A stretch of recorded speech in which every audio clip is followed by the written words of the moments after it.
Today, I will explain the solution that won third place in the RSNA 2024 Lumbar Spine Degenerative Classification Competition. This solution was developed by SonySpine team. First, I would like to express our gratitude to RSNA and all the organizers for hosting such a wonderful competition. As you can guess from our team name, we are all participating from the same company. Although we belong to different teams within the company, we deal with machine learning and image recognition on a daily basis. However, we are not very familiar with medical data. This solution consists of a two-stage pipeline. In the first stage, we crop sagittal images at each disc level and crop axial images using disc level assignments and spinal canal positions. In the second stage, we use a center classifier to classify the severity of spinal canal stenosis and a side classifier to classify the severity of neural foraminal narrowing and subarticular stenosis. In the first stage, we detect key points and crop the lumbar spine. Here is an overview of the first stage. We detect each lumbar vertebra through 5 steps. In step 1, we use a disc level key point detector for sagittal images. In step 2, we set the crop level. In step 3, we assign levels using a cross-reference method. In step 4, we use a spinal canal key point detector for axial images. In step 5, we crop the spinal regions. The important points here are the manual correction of key point coordinates in step 1 and the prediction of spinal cropping positions in step 4. In step 1, we use a disc level key point detector for sagittal images. We built a CenterNet-based 2D key point detector using efficient Net6 as the backbone and FPN as the neck. For data processing, we used sagittal images from RSNA 2024 with spinal canal stenosis coordinates and the coordinate pre-training dataset for training. We also generated pseudo-labels on unused RSNA 2024 data, utilizing the entire dataset. We identified label noise, manually reviewed annotations, and corrected errors. In step 2, we used multiple cropping settings to ensure diversity in the input data. There was almost no difference in accuracy between different cropping settings. In step 3, we assigned disc levels to axial slices using a cross-reference method. We convert disc-level image coordinates to real-world coordinates using DICOM meta information. In step 4, we use a spinal canal key point detector for axial images. We built a CenterNet-based 2D key point detector using efficient Net4 as the backbone and FPN as the neck. Axial images are used as input to estimate the coordinates of the spinal canal.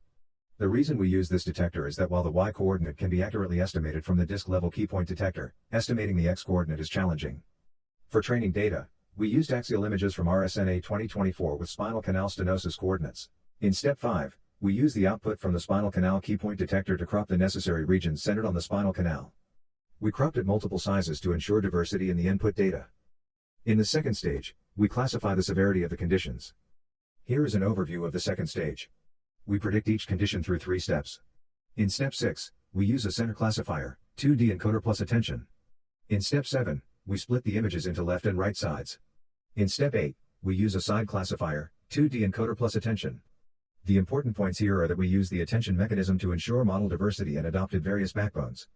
Additionally, in data handling, we treated all levels from L1/L2 to L5/S1 equally and increased the data by splitting conditions into left and right.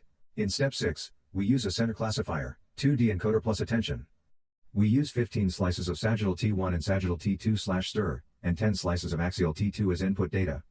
We generate feature representations for each slice using an encoder and learn relationships between slices using an attention mechanism. In step 7, we split the images into left and right sides. For the right side data, we reverse the order of sagittal slices and horizontally flip the axial images. This allows us to handle left and right sides uniformly and effectively double the amount of training data. In step 8, we use a side classifier, 2D encoder plus attention. We use sagittal T1, sagittal T2/stir, and axial T2 images as input data. The model structure and the number of input slices are the same as those used in the center classifier.